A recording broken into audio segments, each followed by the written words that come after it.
Good afternoon, everyone. Allison Schaberg here, Consolidated Planning Group. If you're joining us for the first time, we are glad that you're here. If you're coming back from a previous webinar that you've attended, we're glad that you have come back to join us. Today, we are here with a Resource Center for Independent Living. Terry Saltzman, I don't think that she's here yet, but she will be joining us later today. We're going to spend a little bit more time talking about government benefits today, kind of what you need to know. This is a topic that we talk about on a pretty regular basis, but it is also a topic that people find the most confusing in navigating kind of what we need to do as it relates to some of these benefits, how not to mess them up, how to get started with them, etc. So we're going to talk about all of those things today. So your cameras and your audio are muted, so we can't see you and we can't hear you, but we know you're there and we're glad you're here. And we do want to answer as many questions as we can as we go through this presentation. So if you have questions today, if you'll just put those in the chat box and we'll get to those just as soon as possible. Today's meeting is being recorded, and following the meeting, either today or tomorrow, you guys will get an email with the recording and kind of any other things that we discussed during the presentation that we may send out as a result of this discussion today. Thanks so much for being here, and this presentation will be done on or before 1 o'clock. So if you're planning your afternoon, you can plan on that. So who are we? First things first, I would say I think it's important for me to tell you that I'm a mom. I'm a mom to 4, and I have 2 with special needs. I have one that transitioned into adulthood and one that is on the brink of transitioning into adulthood. We're not quite there yet.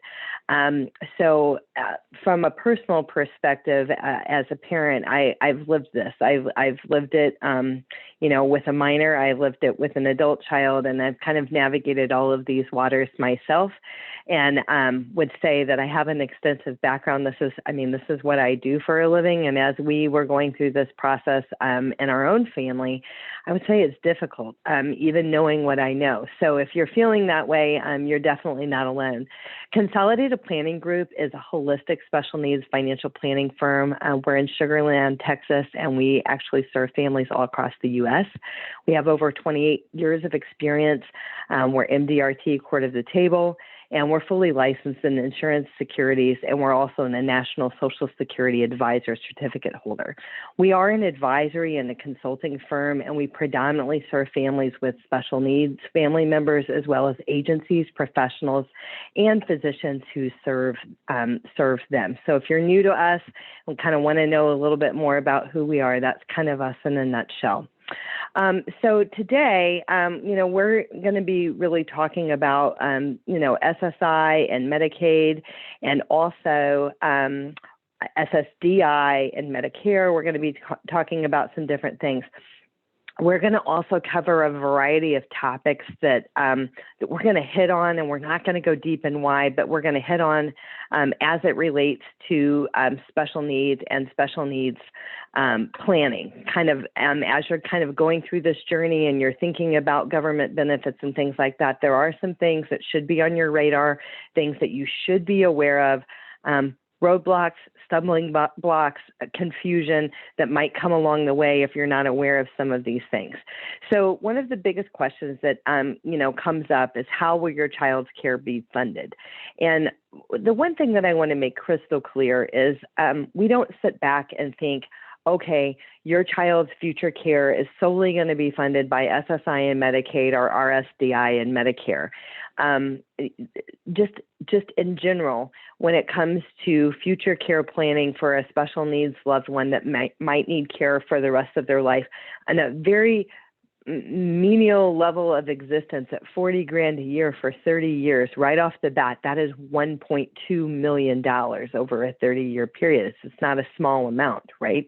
But SSI and Medicaid, so while we don't think that SSI and Medicaid are SSDI, RSDI, and Medicare are the be-all, end-all answer for everything, we do think that it's critically important to maintain your child's eligibility for these programs because it helps defray some of the costs for their care. And in some examples, it may be the only kind of health care that they have. We often see that most families, when it comes to health care, are able to keep their disabled adult child on their group benefits through their employers past age 26 if they can prove that the disability started prior to age 26. So I don't always mention that in our presentations, but I did want to mention that today. If you're taking notes, most families, if you have a group health plan, you can keep your children, your disabled adult children, on your group health plan past age 26. There's usually a form that your HR department will have. They don't offer it. You have to ask for it, that you can fill out. It'll probably have to be signed off on by a doctor, but that is something that might be important to you. So let's get back to this. Preserving eligibility for state and federally funded programs, SSI and Medicaid. It's a means test. It's a means-based test. So when it comes to SSI and Medicaid, this is basically for the disabled and indigent, those two combined, disabled and indigent. So basically, the individual can have no more than $2,000 in assets to their name, in their name, okay? They could have one car, they can have one house.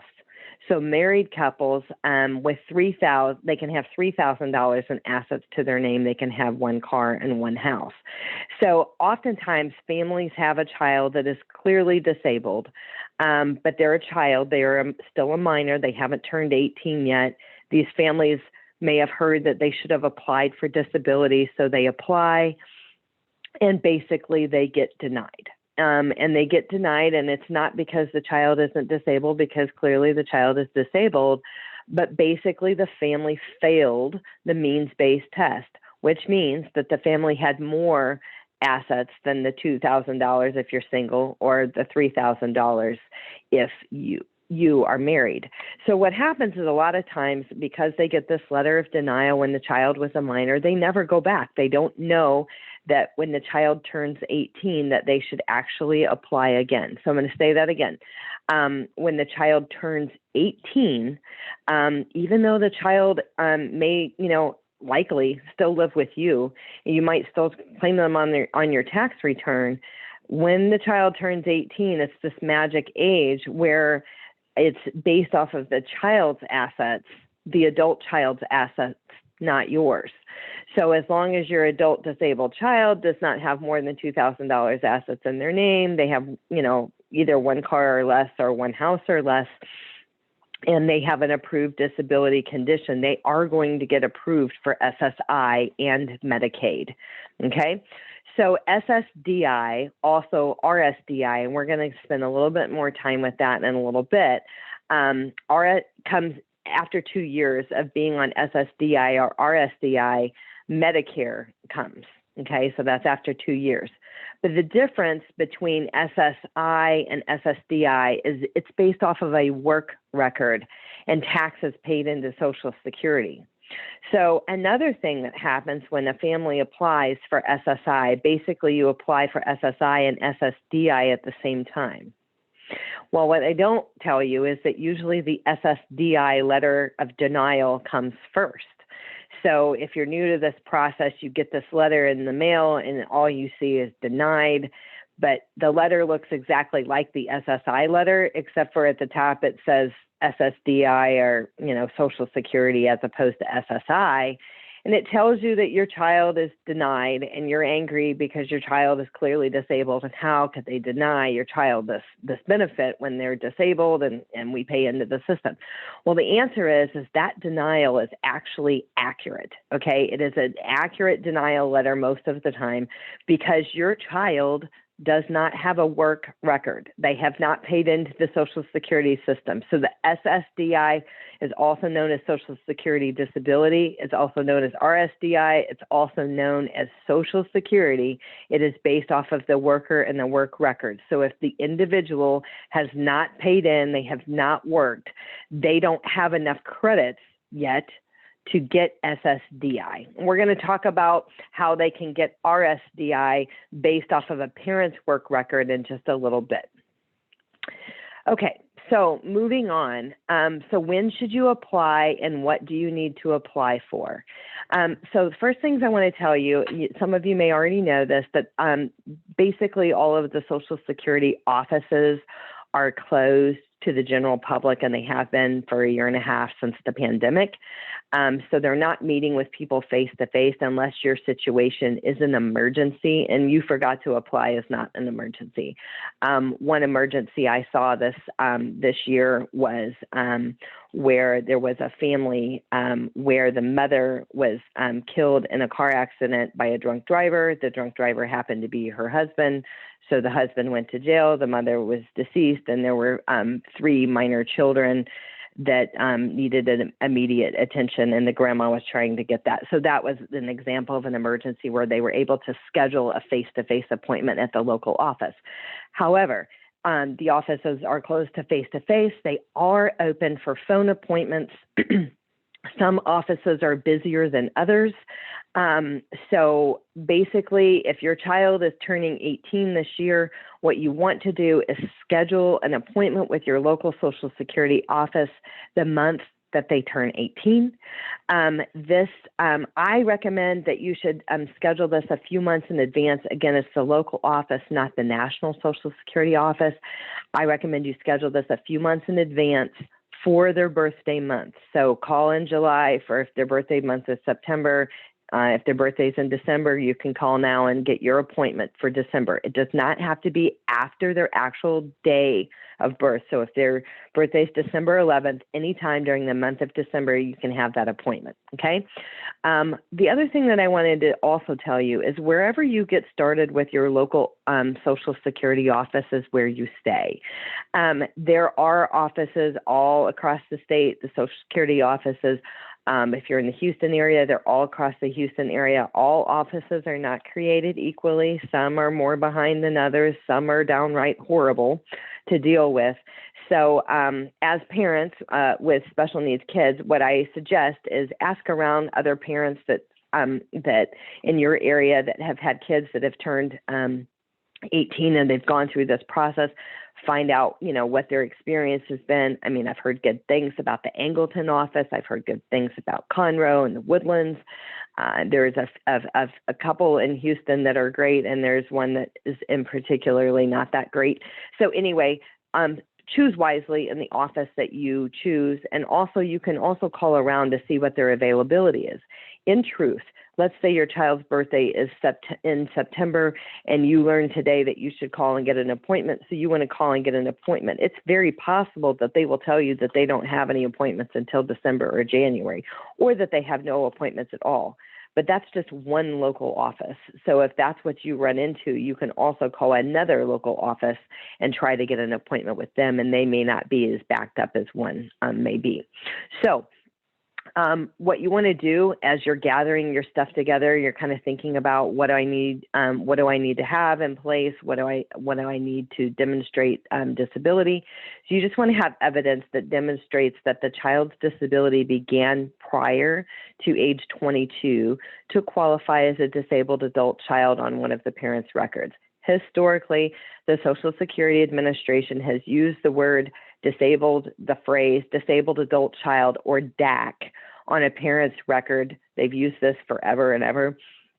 They've been switching over to childhood disability benefits. So if you can kind of use that, interchangeably. The administration is good for interchangeable terms, but not always conveying the fact that they're interchangeable. So the key thing, again, evidence. So what if you missed applying at age 18? What if you missed applying? What if your child is older than 22 and you haven't applied yet? It's totally okay. You're not going to be, penalized or anything like that. But you are going to want to have proof that the child's disability started prior to age 22. It doesn't mean you have to apply prior to age 22. You're going to want to gather the medical history, physician's name, address, phone number, diagnosis history, and medication. I would have that all together because they're going to ask for that information. They will seek records out on their own, but any additional information that you could provide to be, helpful for your case will make the process go a little bit smoother. I think you need to prepare early that this whole process could take 3 to 6 months. I know it's ridiculous, but it truly could take 3 to 6 months. The other thing that I also recommend is that you should consider with chatting with your PCP first and reviewing their records. And the conversation goes like this. I'm getting ready to apply for little Johnny for SSI and Medicaid, and I understand that they're going to be seeking out a copy of his record. I know you get requests like this all the time. I would like to have a copy of what you would send in the event that you got this request. And I know it sounds extra, but what I say is ever since we started going to digital medical records, there's mistakes in medical records all the time. A simple mistake in your child's medical record could make your child get denied for SSI and Medicaid. So you want to review the record, and what you're reviewing it for is to make sure that there is a clear picture of what the diagnoses are for your child, and perhaps what the limitations are as a result that the child has. Okay, another thing that's not on here that I want to say that I think is really, really important as I'm years into this working with the Social Security Administration with my adult child, I would say start a Word document, a Social Security communication Word document. And this is where it's kind of going to be your running tab of who did you talk to? What did they say? What did they tell you? What did you tell them? What did you send them? What did they send you, etc. Because over time, it becomes impossible to keep up with all of this communication and all of these interactions and how many times they lost your documents, et cetera, et cetera. So this will give you a good ability to go back and recreate anything that you need to recreate. And as your Social Security worker changes, they change positions all the time. They flip over from the SSI side to the SSDI side, and then you lose them. There's also high turnover of employees there, so it is very, very possible that you could lose the person that you regularly speak to. Okay. So another thing that you should do before you should apply, so the first thing I said was make sure that you don't have more than $2,000 in your child's name in any buckets, okay? Because if the child has more than $2,000 in their name, they're basically automatically going to be denied. Another thing is to make sure that the child isn't working at the time of the application. That is another reason that the application would be automatically denied. So the third thing that you need to do is you want to consult the Social Security Blue Book. The Blue Book is another name for the Social Security Administration's publication, Disability Evaluation, okay? So basically this Blue Book is online, and I would call it an impairment guide. And basically it has a list of any number of impairments that a person can have, and under the rules of the Social Security Administration, what that person has to do to prove that they are disabled. What does their disability have to demonstrate? Like for a neurological condition, it could be the disorganization of multiple limbs. There's so many conditions out there, it would be impossible to go over all of them, but the Blue Book is going to give you a really good idea of what you have to prove disability for your child. And so when you're reviewing your doctor's record of your child, you want to make sure that the record makes a clear depiction of what they have the inability to do as it relates to what they're looking for in that Blue Book. Okay. So there are a list of presumptive disability conditions. So there's a whole bunch of presumptive disability conditions out there that basically the Social Security Administration is going to presumptively assume that your loved one is going to be approved, and they're going to start paying sooner versus later. Okay, so maybe it won't be 3 to 6 months. Maybe you'll start your next check in the month, or within that month. Some of these that are more common that we see is Down syndrome, intellectual disability. There's all kinds of disabilities out there, but just understand that the term is called presumptive disability conditions. So you can look your child's condition or conditions. We often see families that have more than one thing going on, and see if they are presumptive or not. So again, a lot of this, and autism is not necessarily presumptive. It just depends on the functioning and what they can or cannot do. Okay, so with a presumptive disability, up to 6 months of the SSI, can be approved as basically one of 15 conditions, and it's the determination is going to be made by the local Social Security offices.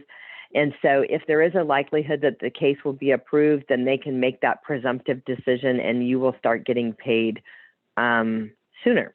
So another thing that I forgot to mention earlier is when we're talking about SSI, the current amount this year is $794 a month. And that is if the child is basically paying rent or room and board is $794 a month. If they're not, I believe it's $522. It's $500 and something that you'll get if you don't have a rent or a fair share agreement.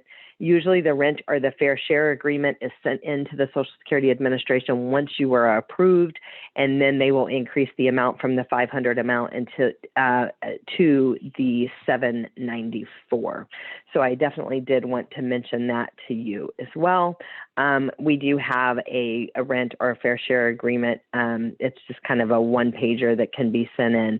As far as sending documents into the Social Security Administration at this time, it used to be that people mailed them because they're mostly not working in the office. They're mostly working from their home.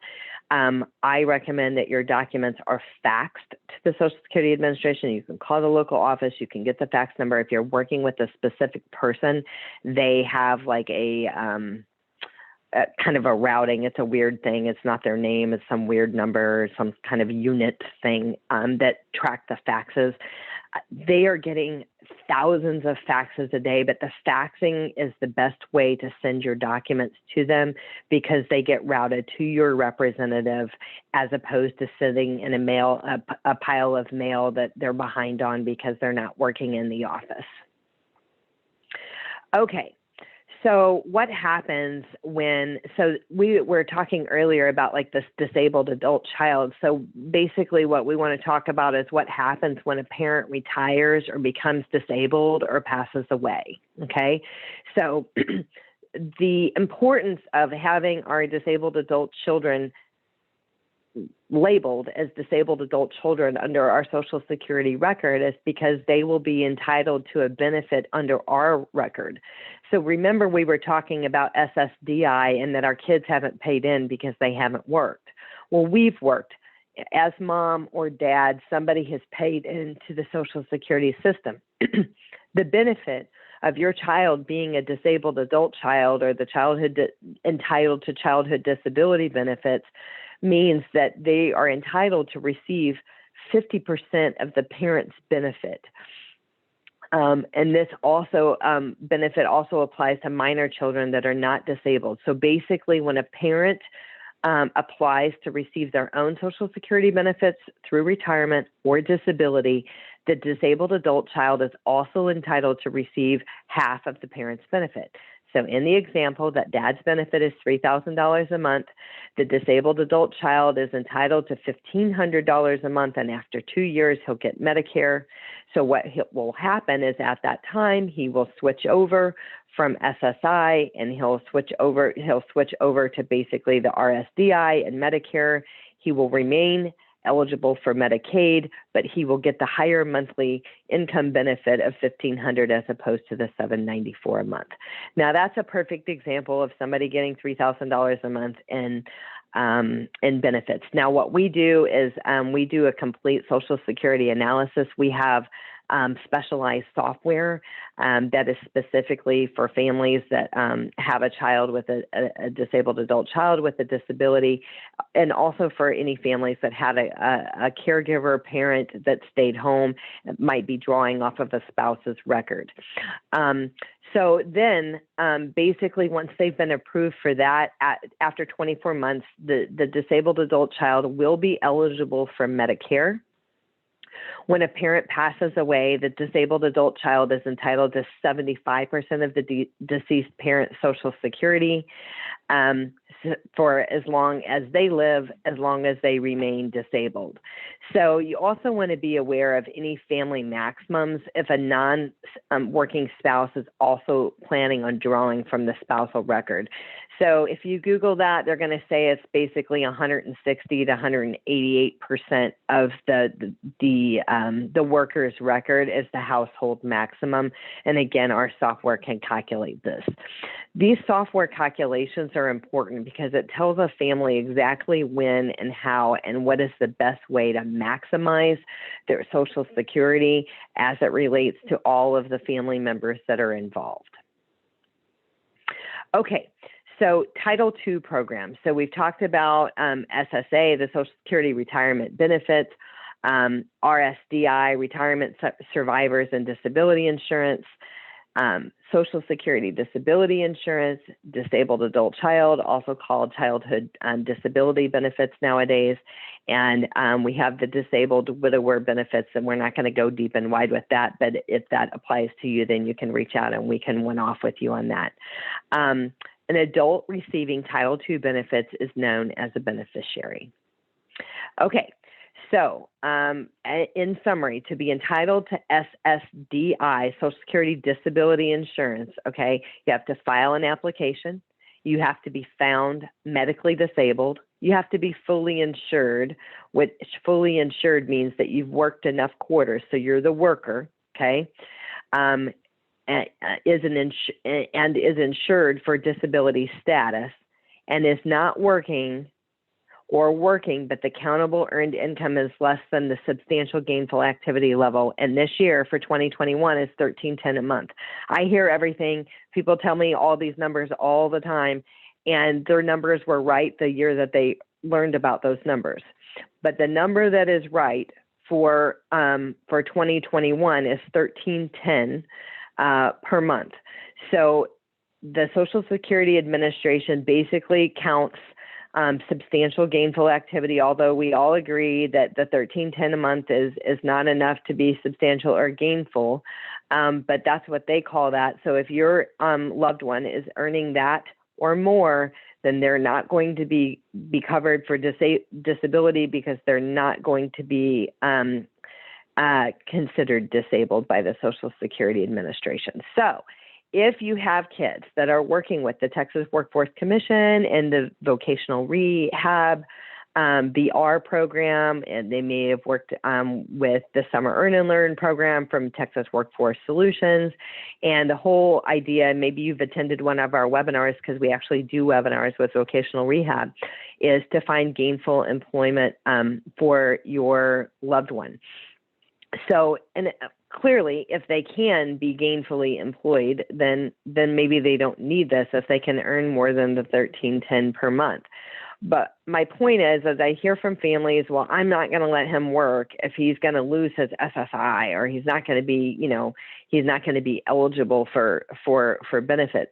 But if they can earn more than the $794 a month, then they are better off, right? And there are a lot of programs out there to get your child to work, to see if they can work, trial runs. There's a trial work period that's a 9-month trial work period. So there's a lot of different programs that they have in place. One thing that you also need to know is with the Social Security Administration, they're very, very busy, and they're kind of order takers, and you have to call and you have to tell them what you need. They don't necessarily always offer what is available. So one thing that you should be aware of is that there is something called an earned income exclusion, okay? Earned income exclusion. And this is for students that are between the ages of 18 to 22, and they are a full-time student. So basically what that means is if the child is working and they are also a full-time student, there is not a reduction in the SSI check in the event that they're working. So, and full-time student status is, I believe, 8 hours for the disabled. So this is the earned income exclusion. They will apply it to your child's account. And if your child works between the ages of 18 to 22 while enrolled as a full-time student, then their SSI will not be reduced for working. Okay, So I'm going to switch over here to be entitled for RSDI, which is the Retirement Survivors and Disability Insurance. Basically, the child is 18 years of age or older. Okay, so this is I'm talking about the disability side, the disabled adult child. The disability began before age 22. Is the dependent of the insured worker. So the mom or dad, and it's typically mom or dad, but certainly we have grandparents that have guardianship of their adult disabled grandkid. It could be a step parent. So in the example of a remarriage, it could also be a step parent. And the individual with disabilities is not married and they have not previously performed substantial gainful activity of the $13.10 per month for 2021. Okay. So the Red Book, we talked a little bit about working and getting benefits. The Red Book, the Social Security Red Book, is a general reference source about employment-related provisions for the Social Security disability insurance and SSI programs. It's going to go over all of the programs that are available out there, the Ticket to Work program, that 9-month trial work period that I was talking about, substantial gainful employment, what happens after the trial work period. It is something that you have to read. It is long. It is a little bit confusing. Again, we're National Social Security advisors, so we can help you navigate some of the rough waters with this. Also, I would like to say that if you are working with the Texas Workforce Commission in the vocational rehab program, they have subject matter experts on this topic as well. Your questions about working or losing benefits, if working, are certainly not the first time they've heard that. They definitely have certified people that can help with this matter. It starts getting even more confusing if your child is dual eligible for SSI and SSDI. This means that maybe they are basically either getting SSDI on their own because they did work and they qualify for SSI, or they're getting RSDI because mom or dad has retired or gone on disability, but maybe the amount is not over the $800 that it needs to be, so they're still getting some SSI and they're still getting RSDI to get to that total, higher total number. So what I'm saying to you is if you have a child that is dual qualified for SSI and RSDI or SSDI, it gets a little bit more complicated because the rules of working in SSI and the rules of working for SSDI are different sets of rules. So you need to be aware of both. Also, we've also seen that VR and the Texas Workforce Commission, if it's not clear to the subject matter experts, they can actually even bring in an outside firm to do a complete analysis for your case if there's a lot of questions and moving parts on that are basically not able for the subject matter experts to figure it out. So they have a good team out there. So again, the plan is if our kids can work, we want them to. We don't know if they can. We don't know if they can hold a job. Socially, we don't know if they can hack it. Physically, sometimes they can't hack it. So VR is trying to close the gap on that and do the training and the services that your child might need to help them find gainful employment.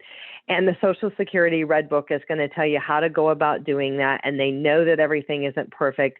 And it isn't like if you just go get a job for the very first time, then the next thing you know, you're kicked off of benefits and never to return and things like that. But there is a process and you do have to be aware of it.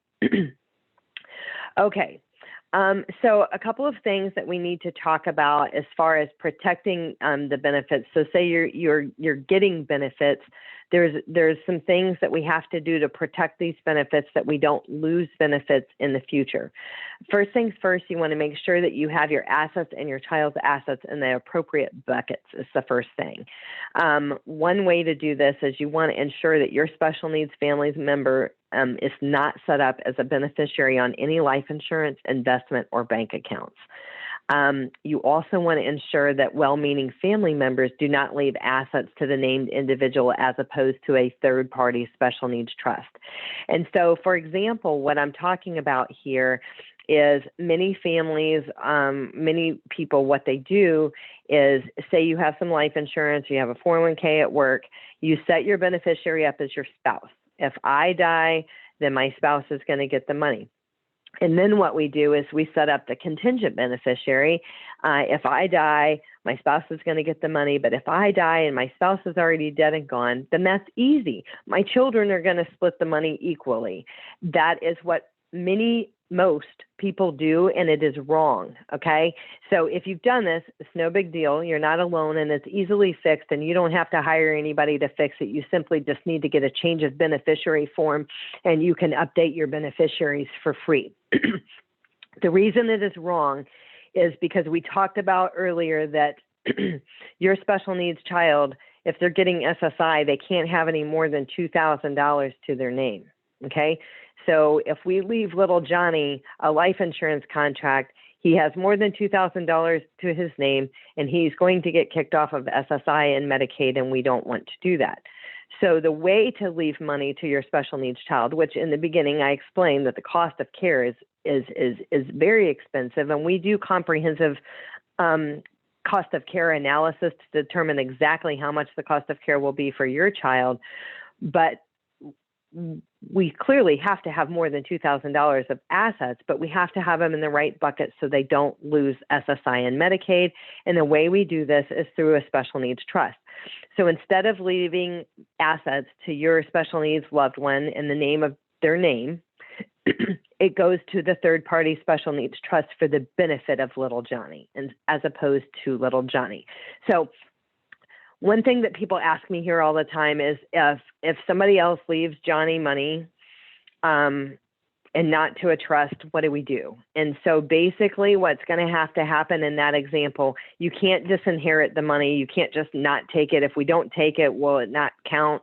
And actually, if they've been left it is going to account. It's going to count. So at that point, what you're going to have to do is you're going to have to hire an attorney.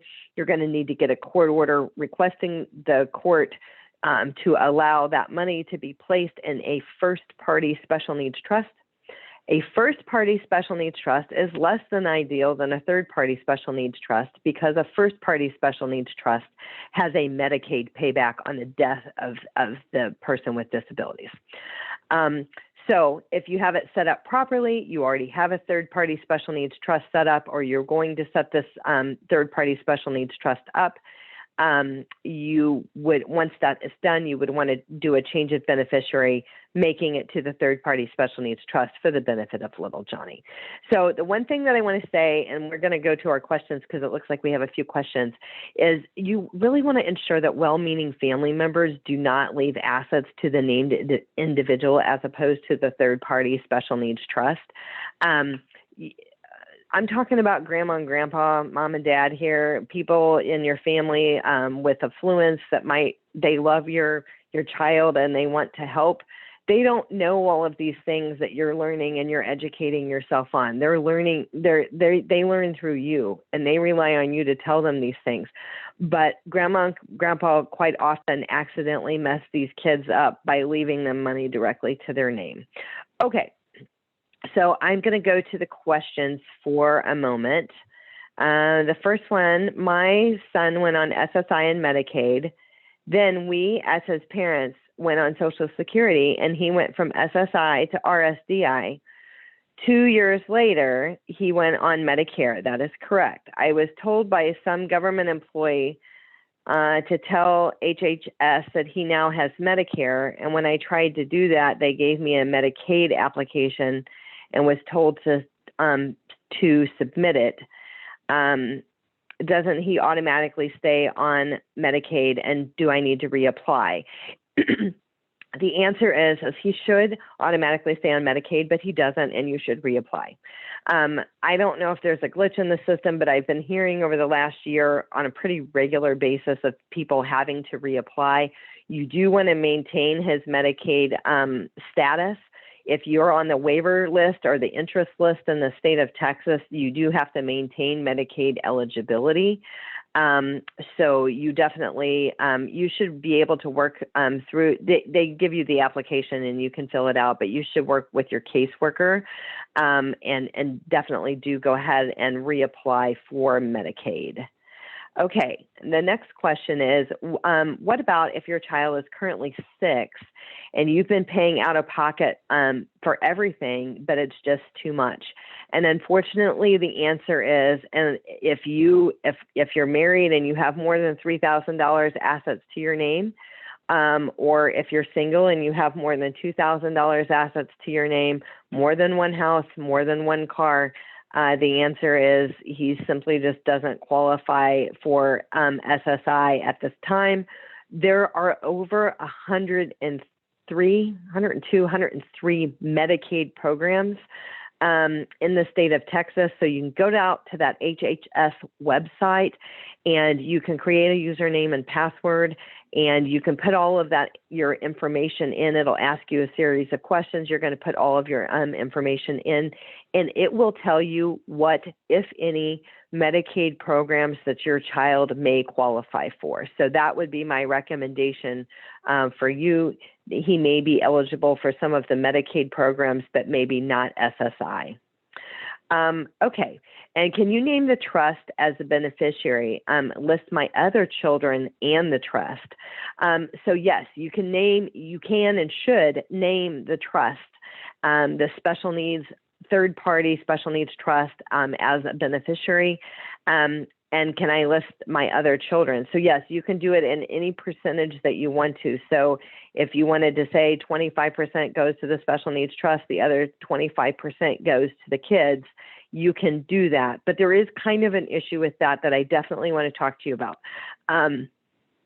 So naming kids as a beneficiary is generally a no-no. Okay, so if you have, in that example, we were talking to somebody earlier that had a 6-year-old, and you name a 6-year-old as a beneficiary and you die, basically what's going to happen is that money is going to sit in trust until that child turns 18. And when they turn 18, then they're going to get all of the money, which is a horrible idea. Okay, so naming a minor child as a beneficiary is not always a good idea, because the money sits in trust until they turn 18, and when they turn 18, then basically they get all of the money and they can't handle it. Okay, so a better way to handle that is to have basically a testamentary trust in your will.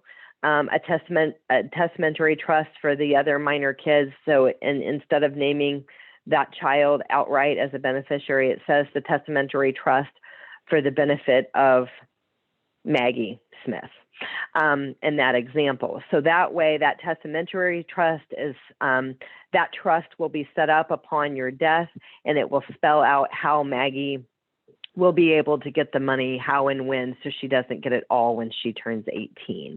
So that is a good question, and we can help more with that. We have another comment here. It says, my daughter won a lawsuit when she was 4 from a company that mixed her seizure medication. She gets the payout from the courts when she turns 18, and it is over $2,000. So in that example, that money can be, because it's her money from a lawsuit, it would have to go to a first-party special needs trust. So we can make a referral for an attorney that can help with the first-party special needs trust, but it will need to go to a first-party special needs trust. And it also, it kind of depends on how much exactly it is, but it is possible that it could also go to an ABLE account, which we're going to talk about in just a second. Okay, let me see. I think I have one more question. Okay, what about kiddo who has SSI and SSDI and DAC benefits? What is the maximum amount that he can have? Okay, so so the maximum earnings that he can have is $1,310. If he's going to remain on the SSI, the maximum amount that he can have in his account is $2,000.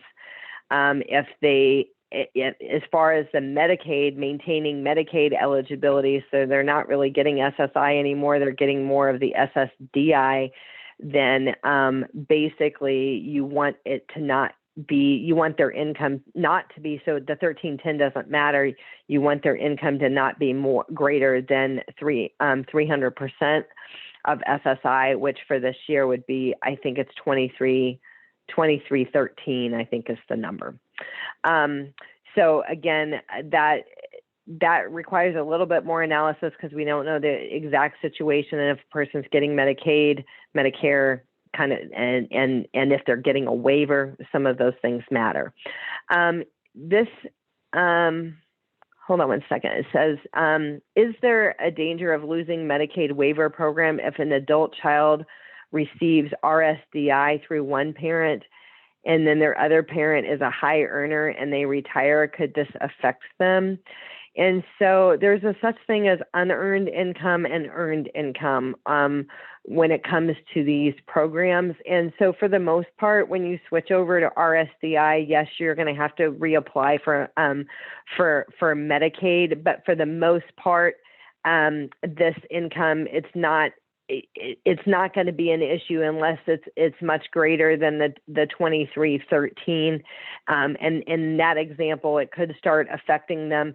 But if you're getting a Medicaid waiver program, then you have a caseworker that you work with through HHS, and you can kind of vet some of these questions through them. If it's a dollar and cents question on the RSDI and the SSDI, we can help you offline on that. Okay, let me see. I think we have a couple of more. Let's see. We answered those. Okay, and the high earner thing is not really going to matter that much, by the way.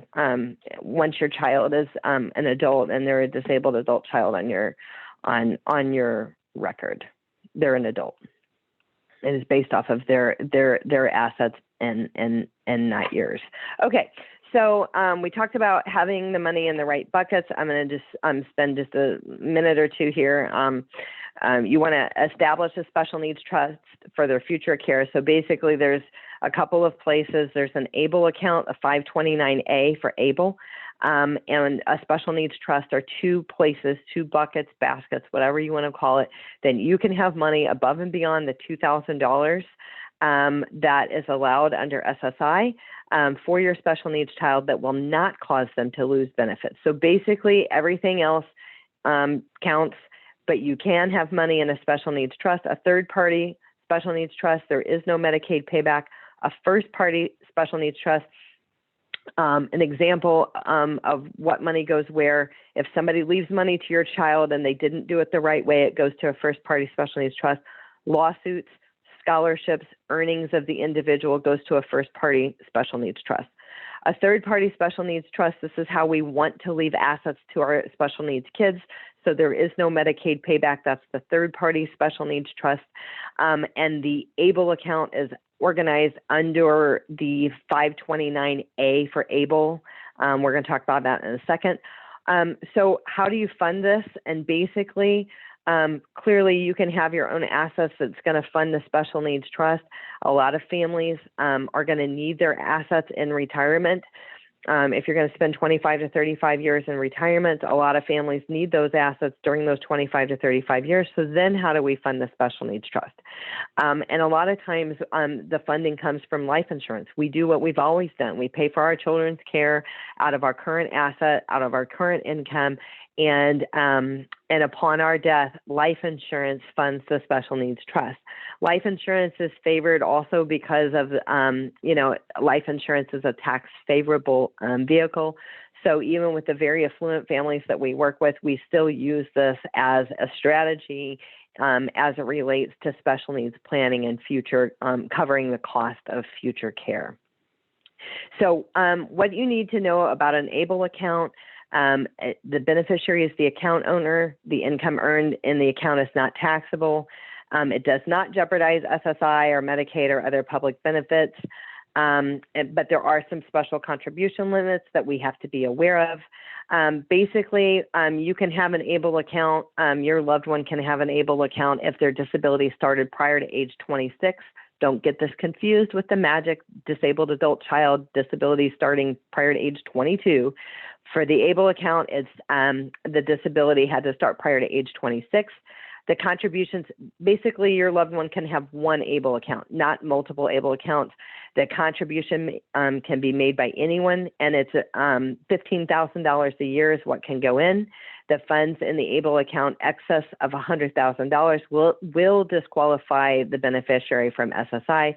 So basically what I'm saying is you need an ABLE account and you need a special needs trust because you can only have up to $100,000 in an ABLE account before you disqualify for SSI.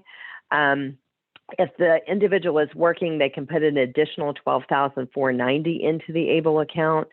If basically what you can spend out of an ABLE account is if it can be construed as achieving a better life for an individual with a disability, then it is considered a covered expense and there won't be a penalty.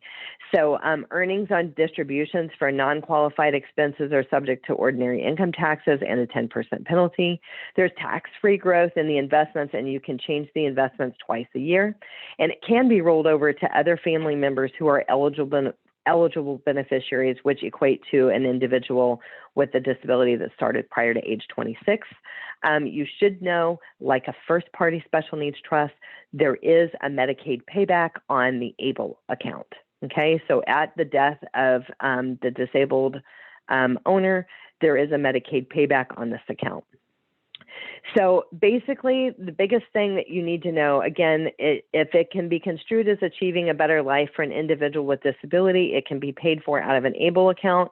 But the big thing that an ABLE account can pay for that a special needs trust can't is housing and rent or mortgage payments, monthly debt service for food and shelter. SSI is basically is designed to cover food and shelter.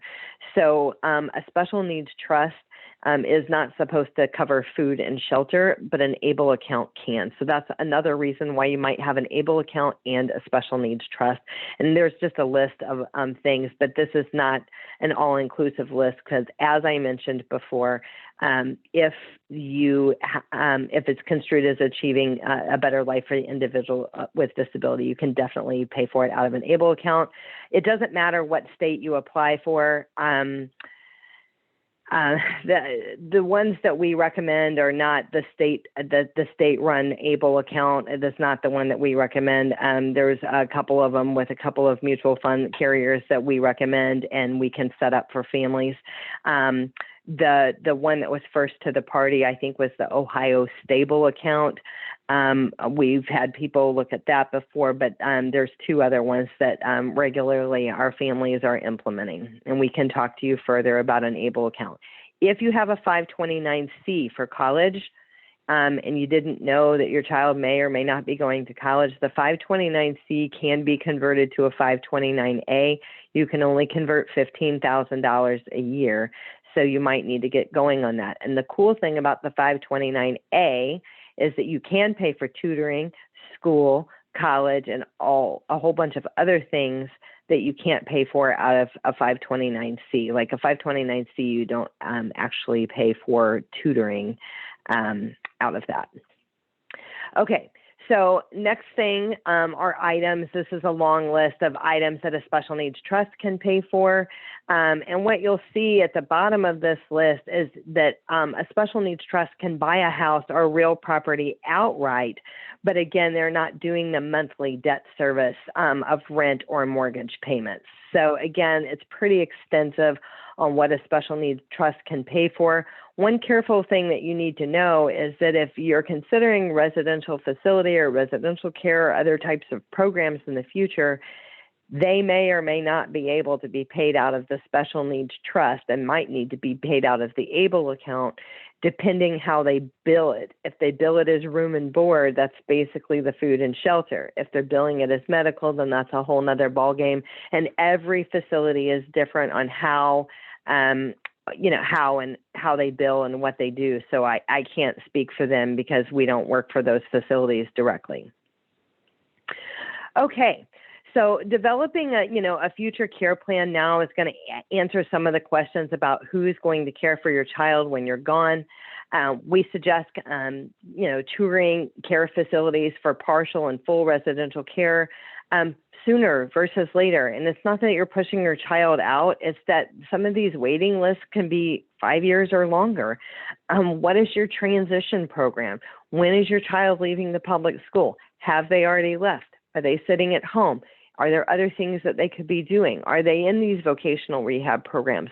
Are they having some kind of work program or transition program? And we would say that, when thinking about who's going to care for your child when you're gone, think carefully about naming siblings as a future caregiver. With careful planning and having a future care plan now, what we want to see is that there's adequate funding to fund the future care of your loved one, and maybe a sibling or a family member will navigate that care and line that care up and allow them to be the sibling that you would want them to be, or the family member that they want to be, without that obligatory, that obligatory job of being the caregiver. Because a lot of family members and kids say yes, because it's just, that's what you should do, but it's not necessarily in line with their hopes and dreams and what they had hoped to accomplish, going to school, getting a degree, buying a house, getting married, starting a business, having a successful career, all of those things. So we just want you to spend some time thinking about that. So we have talked about a lot of things, and we are running out of time. A lot of these things that we have here on the screen are things that should be on your planning radar. Some of the things that we've talked about, a lot of the things we have talked about, but we definitely do have a YouTube channel that has all of these topics out there. We do webinars on a weekly basis, sometimes several times a week, and we put those out there on our YouTube channel for your convenience. So whether you're thinking about guardianship or special needs trust, you want to go deeper and wider on ABLE accounts, you need information about the Texas waiver programs, whatever it is, we've got webinars out there, and we can certainly help you. So if you haven't done a comprehensive, special care plan or the Social Security analysis, we definitely invite you to reach out. We can help you, share with you a little bit more about who we are, how we work, and how we can help you in your journey. And we're certainly happy to do that. And we always have a free personalized consultation, so we can go deeper and wider with your unique situation. So having said that, I think I have, I have one more question. I just wanted to read that. She said, thank you for all of this useful information. Please, which organization or person can give me more information regarding a special needs trust? And we have several that we partner with, and so we would prefer to chat with you offline to have a better understanding, because we'll make an appropriate recommendation for your area, for your situation, and things like that as it relates to the attorney component. And as a wrap up, I just wanted to say, a lot of times people ask the question about what is the difference between a special needs planner and a special needs attorney. And so there is some confusion in our, in that arena. So a special needs planner, consolidated planning group, we work on a collaborative team. We're special needs planners, and we're the money, we're the funding, we're the Social Security, how do we cover this large need for future care for our loved ones? So we're the plan. How do we retire for 25 to 35 years and stay retired and still have enough money to fund care for my child? So that's who we are and what we do. But the special needs attorney, they're the paper, they're the legal documents. You need the special needs attorney. Maybe it's guardianship, supported decision-making, power of attorney, healthcare power of attorney, the special needs trust, the first party, the third party special needs trust, they're the legal documents.